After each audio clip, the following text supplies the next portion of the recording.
The massive Empire ship emerged from hyperspace at the edge of the Saul system, its dark hull blocking out the distant stars.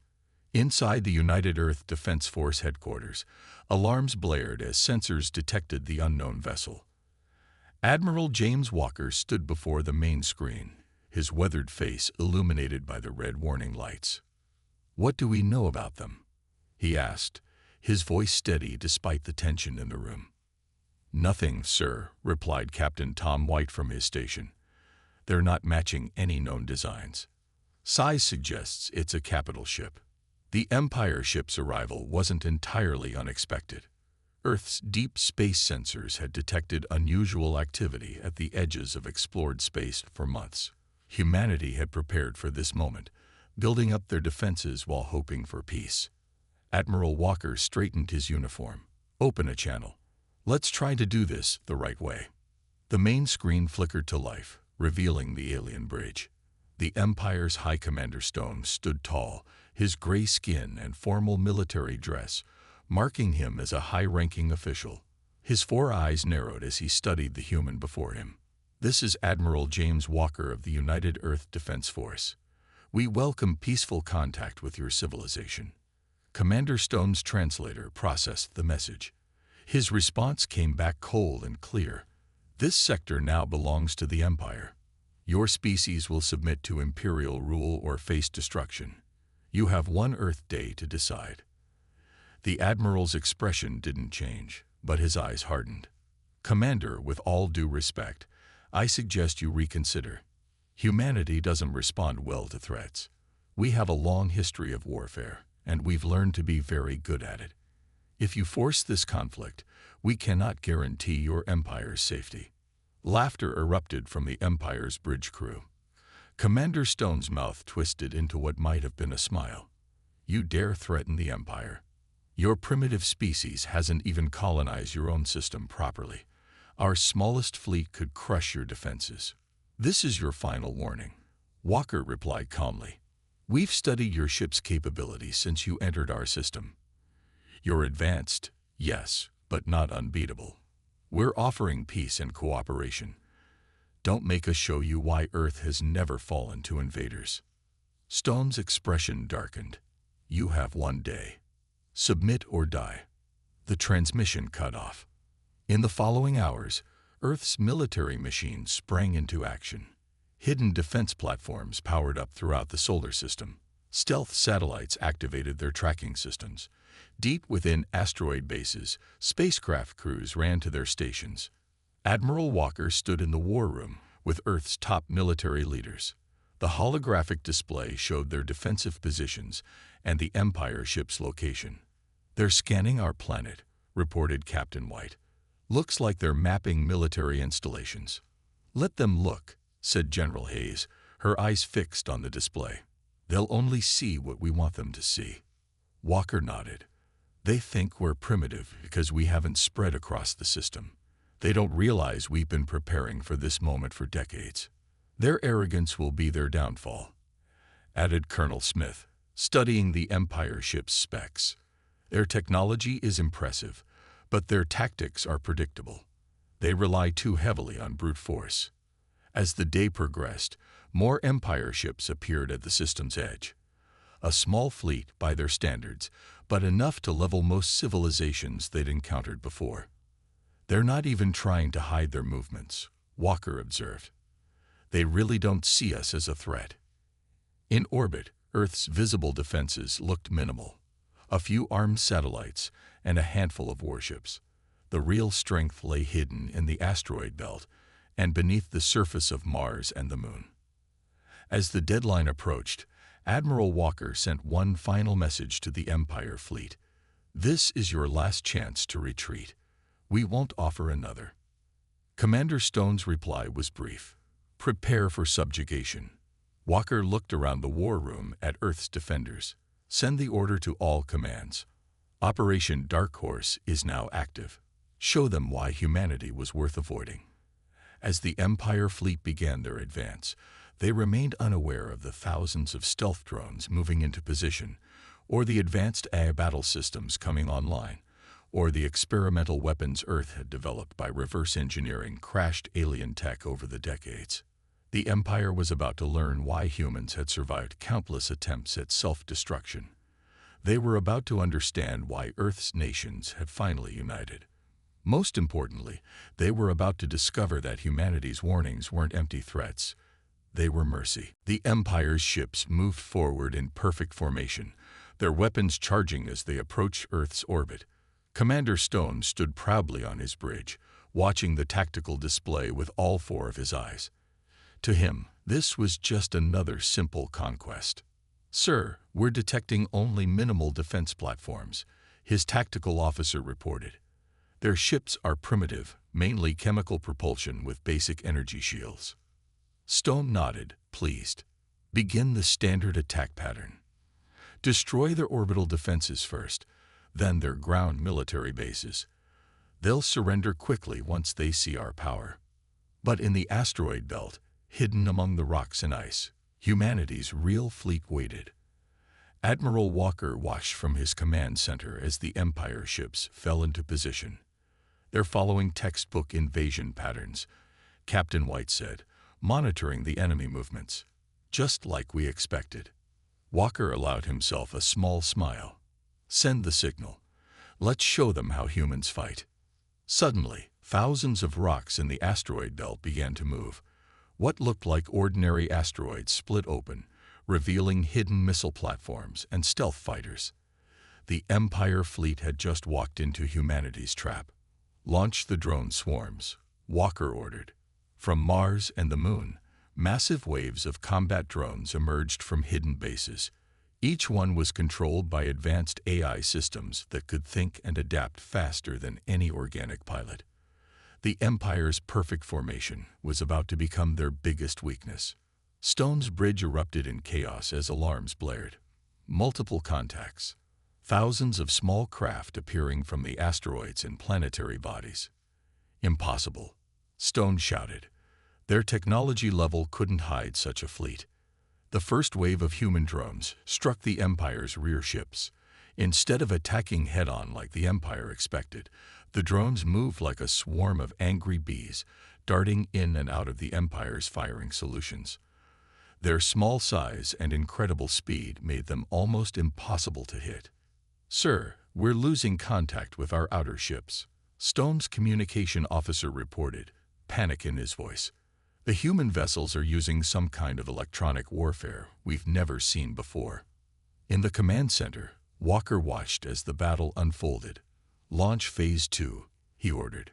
Earth's visible warships suddenly powered up, revealing their true nature. What the Empire had dismissed as primitive vessels transformed, outer hulls falling away to show advanced weaponry hidden beneath. The humans deceived us. Stone realized too late. Their visible technology was a trick.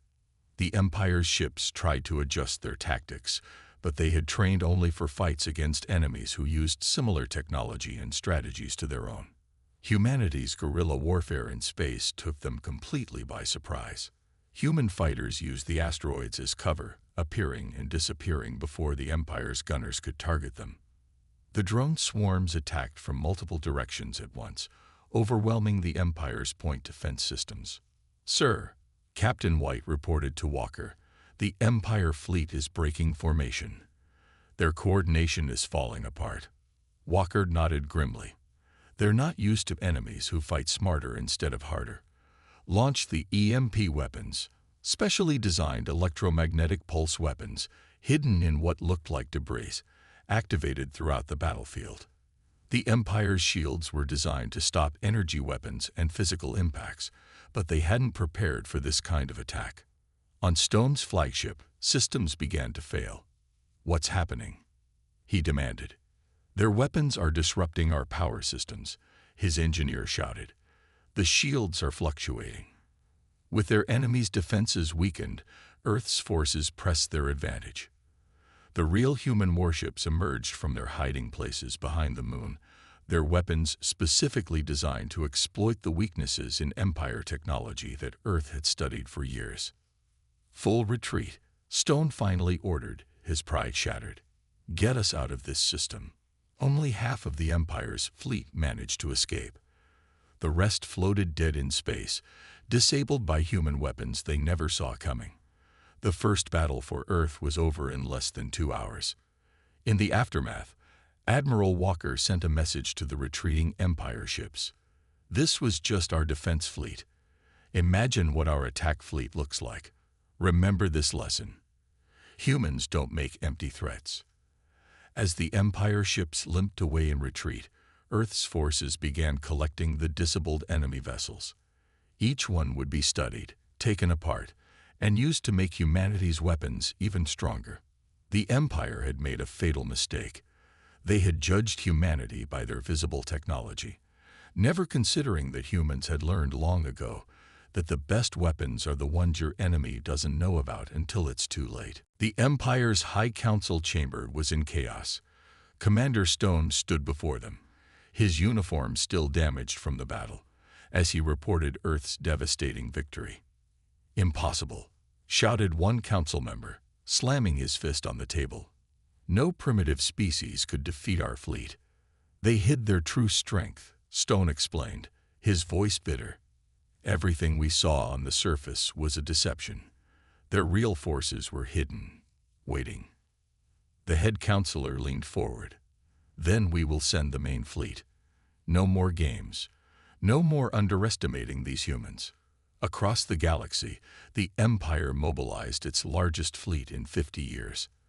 5,000 warships gathered, their massive hulls blocking out the stars. This time, they would crush Earth with overwhelming force. Meanwhile, on Earth, Admiral Walker stood in the newly established Space Command Center deep within Mount Everest. The room buzzed with activity as officers monitored the Empire's movements through their long-range sensors. "They're gathering a massive fleet," Captain White reported. "Early estimates suggest 5,000 ships, possibly more." Walker nodded, unsurprised.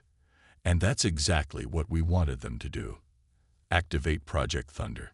Throughout Earth's solar system, hidden construction facilities sprang to life. What the Empire didn't know was that humans had spent the last 2 weeks taking apart their captured ships, learning their weaknesses, and building countermeasures. "Sir," reported Colonel Smith, "the AI battle systems have finished analyzing the Empire's combat data. They've developed 15 new counter-strategies." The Admiral smiled. "How long until the Empire fleet arrives?" 3 days at their current speed." "Perfect. That gives us time to prepare our surprise." The Empire fleet arrived exactly as predicted, emerging from hyperspace in perfect military formation. Their ships filled the space between Mars and Earth, a display of power meant to terrify humanity into submission. The new fleet commander, an experienced warrior named Cross, broadcast his message. "Surrender now, and some of your species may survive as slaves." Instead of words, humanity responded with action. Thousands of points of light suddenly appeared around the Empire fleet. Each one was a micro-portal, a technology humans had reverse-engineered from the Empire's own hyperspace drives. Before the Empire could react, Earth's automated defense grid activated. From each portal emerged streams of self-guided missiles, each one carrying weapons specifically designed to bypass Empire shields. "What is this?" Commander Cross shouted as his fleet's formations broke under the assault. "Their technology is impossible. They couldn't have advanced this fast." But humans had always advanced fastest under threat. The captured Empire ships had given Earth's scientists everything they needed to leap forward centuries in just weeks. The battle turned into chaos as humanity's eye-controlled fighters emerged from hidden bases on Mars, the Moon, and countless asteroids. Unlike the previous battle, these fighters were newer models, built using Empire technology combined with human innovation. "Sir," reported Captain White to Admiral Walker, "the Empire's trying to adapt to our portal strategy." "Then it's time for Phase 2, Walker ordered. "Launch the Phoenix squadrons." From Earth's atmosphere rose humanity's newest weapons, ships that combined the best of human and Empire technology. They were smaller than Empire warships, but faster and more maneuverable. Most importantly, they were piloted by humans working together with AI systems, combining human creativity with machine precision. The Empire fleet's rigid formations and traditional tactics proved useless against enemies that could appear anywhere, strike from impossible angles, and disappear before they could respond. Their carefully planned strategies fell apart against humanity's chaotic, adaptive warfare. How are they predicting our moves? Commander Cross demanded as another formation of his ships fell to human attacks. The answer was simple: they weren't. Human forces weren't following any pattern. Each unit acted independently, adapting and changing tactics moment by moment. The Empire's 1,000 years of military doctrine meant nothing against an enemy that rewrote their strategy with every attack. After 6 hours of continuous battle, a third of the Empire's fleet was destroyed. Another third was heavily damaged. The remaining ships struggled to maintain any kind of defensive position. Admiral Walker sent out a broadcast to the Empire forces. "You came with 5,000 ships to destroy us. We haven't even shown you our offensive fleet yet. Last chance to retreat." As the Empire fleet began its withdrawal, humanity's forces held their positions. They had just defeated the largest fleet in the galaxy, but Admiral Walker knew this was just the beginning. "They'll be back," he said to his command staff. "And next time, we won't wait for them to attack. Prepare the offensive fleet. It's time to show the Empire what happens when they push humans too far." The Empire's capital world was in panic. For the first time in 1,000 years, enemy ships had appeared in their home system. Not just any ships, human ships. Admiral Walker stood on the bridge of the UES Revenge, Earth's newest flagship. Through the view screen, he watched the Empire's capital planet, its purple rings glowing in the alien sunlight. "Status report," he ordered. "Their orbital defenses are exactly where intelligence said they would be," Captain White replied. "Officer Thompson's infiltration team did excellent work." Intelligence Officer Mark Thompson had led the most daring mission of the war. His team had spent 2 weeks secretly visiting Empire worlds, gathering information while looking like common traders. The Empire never imagined humans could disguise themselves so well. "Begin the attack," Walker commanded. "Show them what happens when they threaten Earth." The human fleet moved with deadly precision. Unlike the Empire's rigid formations, Earth's ships flowed like water, constantly changing positions. Each ship's AI worked perfectly with its human crew, creating battle patterns too complex for the Empire to counter. On the Empire's capital world, alarms screamed as human ships appeared through micro-portals all around the planet. The Empire had copied these portals for their own ships, but they still hadn't mastered the technology like humans had. "Impossible," shouted the Empire's defense minister in the planetary command center. "How did they find our homeworld so quickly?" The answer appeared on their screens as hundreds of small, stealth probes revealed themselves. While the Empire had been gathering their fleet to attack Earth, humans had been secretly mapping their entire territory.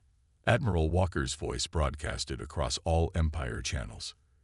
"Your fleets threatened our world. Now we show you what that feels like."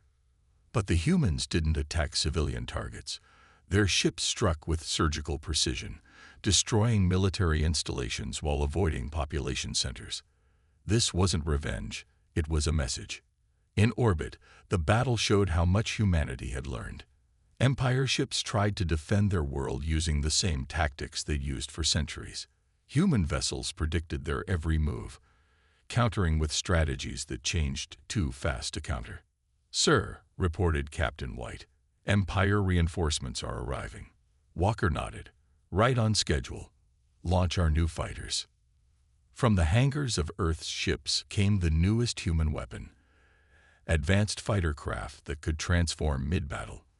One moment they were fast interceptors, the next they combined into larger battle platforms. The Empire had never seen anything like it. How do they keep creating new technologies? An Empire commander demanded as another defense platform fell. "It's only been 2 months since first contact." The answer was simple: Humans had always been best at inventing under pressure. The Empire's attack had united Earth like never before. Every scientist, engineer, and tactician worked together, combining ideas in ways the Empire never considered. Officer Thompson's voice came over the comm. "Admiral, my team has secured their military command center. Their defense plans are ours." Now humanity knew every Empire defensive strategy, every backup plan, every secret weapon. But what terrified the Empire most was realizing that humans didn't even need this information. They were winning through sheer adaptability. The battle lasted only 6 hours. When it ended, the Empire's capital world had lost all military defenses while suffering minimal civilian casualties. Human ships surrounded the planet, proving they could strike at the Empire's heart anytime they wished. In the Empire's High Council chamber, the mood was grim. Their mighty civilization, ruler of 1,000 worlds, had been humbled by a species they'd discovered only months ago. "We should have listened to their warning," one council member said quietly. "They told us to run." Admiral Walker sent his final message to the Empire leadership. "Your military installations on this world are destroyed. We could have targeted your cities, but we're not like you. We don't kill civilians to make a point. Remember this, Mercy, and remember what happens when you threaten humanity." As the human fleet prepared to leave, Empire citizens watched in awe.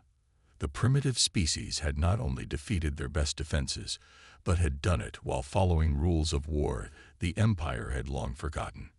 Fear spread through the Empire's worlds, but it wasn't fear of human weapons. They feared because they finally understood. Humanity's greatest weapon wasn't their technology or their tactics. It was their ability to turn even defeat into victory. Deep within Earth's most secure research facility, beneath the Pacific Ocean, Dr. Anna Wells stared at the holographic display of an Empire battleship engine. Around her, hundreds of scientists from every nation worked day and night, studying captured Empire technology. "It's beautiful," she said, "but so inefficient. They haven't improved this design in 500 years. Admiral Walker stood beside her, watching the complex machinery rotate in the hologram. "Can we make it better?" "Better." Dr. Wells smiled. "We've already rebuilt it from scratch. The new version is twice as powerful and uses half the fuel." This scene played out across Earth's research centers. Humans didn't just copy Empire technology. They'd reimagined it, improved it, combined it in ways the Empire never considered. What had taken the Empire centuries to develop, humanity rebuilt and enhanced in months. In orbit, the first of Earth's new Phoenix-class battleships took shape. It was smaller than Empire vessels, but packed with innovations that made it far deadlier. Its hull contained metals that could repair themselves, copying the way human skin heals wounds. Captain White walked through the ship's corridors with Admiral Walker, showing him the new systems. "The Empire builds their ships like fortresses," he explained. "We built ours like living things. Adaptive, responsive, able to learn." "How long until the full fleet is ready?" Walker asked. 2 weeks. We're using the automated construction systems we reverse-engineered from their shipyards. But ours work 5 times faster." On an Empire border world, an Imperial science team studied debris from a human fighter. Their leader, Chief Scientist Reed, couldn't believe what he saw. "These primitives," he muttered, "they've taken our technology and evolved it. This material, it's our standard hull metal, but they've changed its molecular structure, made it stronger, lighter." His assistant looked worried. "How can they advance so quickly?" "Because they think differently," Reed replied. "We perfect what works. They imagine what could be." Back on Earth, the technological revolution spread beyond military applications. Empire medical technology, combined with human innovation, led to cures for dozens of diseases. Their power systems, redesigned by human engineers, provided clean energy to cities worldwide. In the war room, Admiral Walker reviewed reports of the latest breakthroughs. "The Empire thought they were giving us a death sentence," he said to his staff. Instead, they gave us the keys to the stars. Officer Thompson entered with new intelligence. Sir, our spies report the Empire is trying to copy our innovations, but they can't understand how we made them work. Of course not, Walker replied. They've spent too long following their old ways. They don't know how to think outside their box. The Phoenix-class battleship, now named Humanity's Pride, began its first test flight. Its hybrid drive system combined Empire hyperspace technology with human innovations in quantum physics. The result was a ship that could outmaneuver anything in the galaxy. Dr. Wells stood at the ship's engineering station, monitoring its systems. The Empire builds everything in separate pieces, she explained to Walker. We've made everything work together. The whole ship thinks and acts as one unit. The ship's eye, more advanced than anything the Empire had, worked in perfect harmony with its human crew. Empire eyes were simple computers. Earth's AIs were true partners, enhancing human creativity with machine precision. On the Empire's capital world, the High Council received a terrifying report. Their spies had discovered that humans weren't just using Empire technology. They were surpassing it. A counselor threw the report on the table in frustration. In 6 months, he said, they've advanced more than we have in a century. How do we fight an enemy that grows stronger with every battle? Admiral Walker knew the answer as he watched Earth's new fleet take shape. Humanity had always been at its best when challenged, when pushed to the edge. The Empire's attempt to conquer Earth had instead created something they never expected. A species that could take their technology and transform it into something new. Send word to all ships, Walker ordered. The Phoenix fleet launches tomorrow.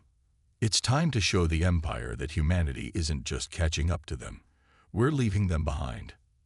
The era of Empire technological superiority was over. The species they had dismissed as primitive now held the most advanced technology in known space. And they weren't finished improving yet. The Empire's border defense station shook as another world fell to human forces. On their screens, they watched the new Phoenix fleet tear through their best defenses like paper. The station commander could hardly believe his eyes. Send the evacuation order, he ordered. The humans are coming. But when the human fleet arrived, they didn't destroy the station. Instead, Admiral Walker's voice came through their communications. Your civilians have 2 hours to leave.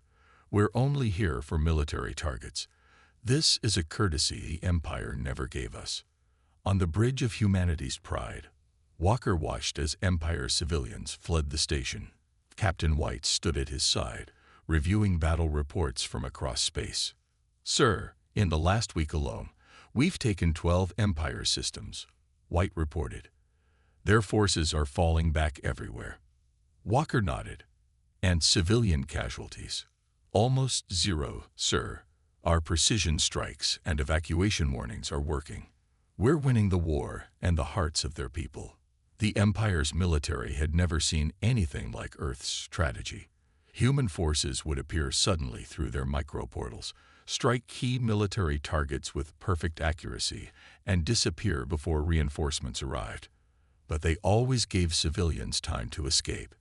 In the Empire's capital, the High Council met in emergency session. Their mighty empire was being taken apart piece by piece, system by system. How many worlds have we lost? Demanded the head counselor. 37 military bases, 15 shipyards, and 12 key systems, replied a general, his voice shaking. The humans. They're not just defeating us. They're humiliating us. Humiliating? Another counselor asked. They broadcast messages to our civilians before each attack, giving them time to evacuate. They destroy our military bases while leaving civilian areas untouched. Our own people are starting to say the humans are more honorable than we are. On a conquered Empire world, Officer Thompson walked through a market, disguised as a local civilian. He listened to the conversations around him. Did you hear? One merchant whispered to another. The humans took System 89 yesterday. They gave everyone 6 hours to leave, then destroyed the military base. Just the base. didn't touch anything else. My cousin was there, another replied. Said the humans even helped evacuate a school that was too close to the base. The Empire would never do that. Thompson smiled as he sent his report back to Walker. The psychological impact of Earth's careful targeting was working even better than expected. The Phoenix fleet moved deeper into Empire space, their advanced ships now far superior to anything the Empire had.